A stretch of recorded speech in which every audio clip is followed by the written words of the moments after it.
Talk to us about the challenges that first responders might be having in responding to a scene like this.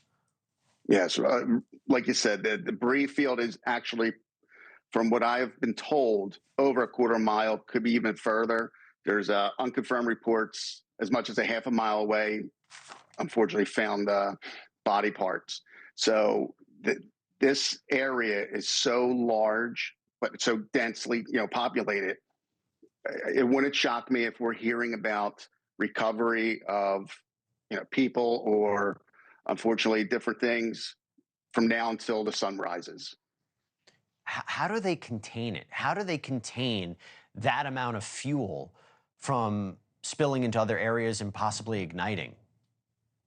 It's a good question. I know once this happened, once the fire department and police arrived on scene and seen how severe it was, there was a couple, they were like gas pipes that must have ruptured. So they were pushing everybody back, reporters, civilian, onlookers. They pushed them back very far.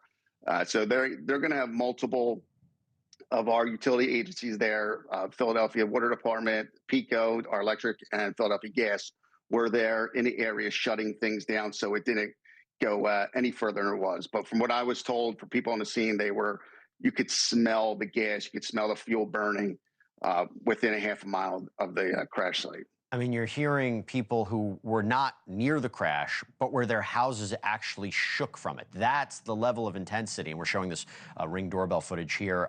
Mark, I also wanted to ask you about this as we're trying to understand exactly what this investigation is going to entail, and we're going to try to get to the bottom of it. Is it strange that you had a Learjet 55 there taking off, possibly a medevac? We're trying to understand that it was going to Missouri. There's been reports that it was registered to in Mexico. Is it strange that you would see that kind of aircraft in the area? Not at all. So right where the accident happened, it's about 2.5, 3 miles from, which is called Northeast Airport. And it's an airport that has private jets of, wealthy people, hobbyists, things like that. So that's a very normal airport that's used all the time. You'll see flights coming in and out, and the path that it was on was a normal path. If you were driving down the boulevard or Cottman Avenue to see an airplane, a few feet or a few hundred feet above your head landing at the airport was very normal. So that everything that happened as far as the flight taking off and all that's going to be normal.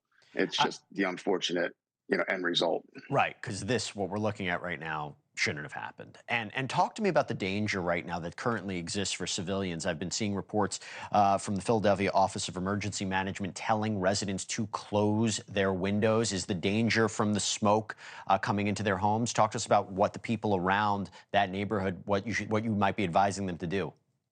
Yes, it's definitely going to be from the fuel burning. Like I said, there was gas lines, which I'm sure they have off now. But the aftermath of all the smoke and, the soot that you're going to smell, for hours on end, like you do any fire, anytime. So, yeah, definitely in that area. And again, there was probably each block off the Cottman Avenue, off the top of my head, there's probably like 6 or 7 blocks. Those row homes stretch going north to south, probably 60, 70 houses each way on each side of the road. So there's a lot of people in that area right now that'll have to abide by those rules. Mark, thanks so much for coming on, giving your insight, your perspective, latest updates on what you're hearing from the ground. And I'm wishing you and I'm wishing your brothers and sisters in the field the very best as this continues to develop. Mark Fusetti, thank you so much for coming on. Appreciate it. Anytime. Thanks for watching. Go to joinnn.com to find NewsNation on your screen. And don't forget to click the red subscribe button below to get more of NewsNation's fact-driven, unbiased coverage.